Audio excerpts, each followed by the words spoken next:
वो सबसे ताकतवर संगठन है शर्मा गुट माध्यमिक शिक्षक संघ का।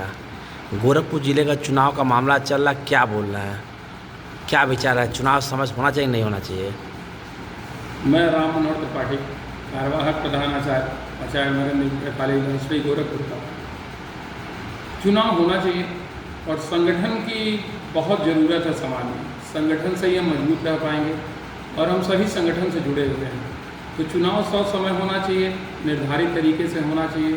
चुनाव की निष्पक्ष चुनाव और चुनाव की गुणवत्ता पर बहुत ध्यान देना चाहिए। वर्तमान स्थिति में देखा जा रहा है कि चुनाव को लेकर काफ़ी ऊहापोह जैसी स्थिति बनी हुई है, जो हमारे समाज के लिए अच्छा नहीं माना जाएगा। हम एक शिक्षक हैं और शिक्षक समाज को देखते हुए हमें निश्चित रूप से निर्धारित कर लेना चाहिए कि चुनाव समय कराया जाए और संगठन को मजबूत किया जाए।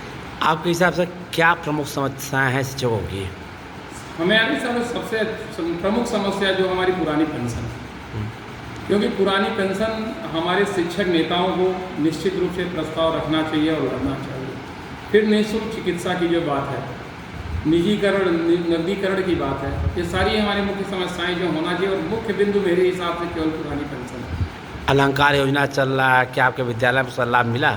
नहीं, अलंकार योजना का लाभ हम अपने विद्यालय में अभी तक नहीं ले पाए हैं। मैं प्रयासरत हूँ, लेकिन जो आरएस के द्वारा है उसके काफ़ी कागज पत्तर जो डॉक्यूमेंटेशन हो पाना कठिन हो पा रहा। अलंकार योजना बहुत अच्छी है, सरकार द्वारा बड़े अच्छे से इसको चलाया जा रहा है। अलंकार योजना का लाभ हमें भी लेना है और हम सबको लेना चाहिए उसका लाभ। आपका विद्यालय बड़ा विद्यालय, क्या स्टाफ की संख्या कमी से जूझ भी रहा है?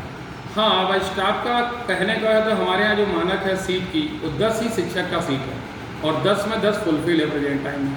तो हम कहेंगे कि हमारी सीट तो बहुत फुलफिल है, लेकिन छात्र संख्या के आधार पर अध्यापक हमारे यहाँ कम है। अगर सीट और होती तो अध्यापक। एक और शिक्षक ही विधायक है, शिक्षक ही एमएलसी हैं, शिक्षक ही राज्यपाल और राष्ट्रपति, फिर भी शिक्षकों की समस्याएं जस की तस।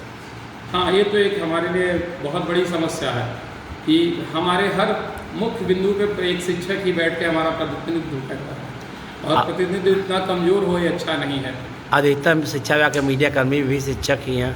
हाँ, ये भी देखा जा रहा है, लेकिन हमारा जो भी चीज़ है, जवाब या हमारा जो भी प्रश्न है, उसका उत्तर हमें सुचारू रूप से नहीं मिल पा रहे, तो दुर्भाग्यपूर्ण स्थिति है। ये सब हमारे जो मुखिया हैं वो एक शिक्षक ही हैं और एक शिक्षक की भावना नहीं समझ पा रहे हैं। ये तो दुर्भाग्यपूर्ण की स्थिति है। सब कुछ ठीक है तो शिक्षक कार्यालय में चक्कर क्यों लगाते हैं? नहीं, स्थिति यही है कि कहीं आपसी सामंजस्य नहीं बैठ रहा और संगठन हमारा मजबूत नहीं है। संगठन का मजबूत रहना बहुत ज़रूरी है। धारा 13, धारा 18, धारा 21 के हटने से क्या प्रभाव पड़ा है? बहुत सारे प्रभाव हैं, जैसे वेतन को लेके, बाकी हमारे प्रशासन को लेके, प्रबंध समिति के बहुत सारे रूल रेगुलेशन हैं जिसका हमारे ऊपर काफ़ी प्रभाव पड़ रहा है। वेतन का निर्धारण नहीं हो पा रहा, कार्य तो हम प्रधानाचार्य का कर रहे हैं लेकिन वेतन हमें नहीं मिल रहा। ये सब समस्याएँ हैं। 3 शिक्षक एक साथ निलंबित कर दिए, कई और का मामला चल रहा है। ये नया कल्चर चला है गोरखपुर में, क्या बोलेंगे इसके बारे में आप? नहीं, ये तो एकदम अच्छा नहीं है।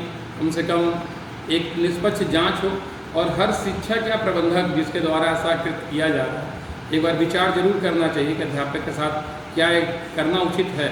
अगर ऐसी विकट समस्या ना हो या ऐसे उनका अपराध ऐसा ना हो, इस प्रकार का करना अच्छा नहीं माना जाए।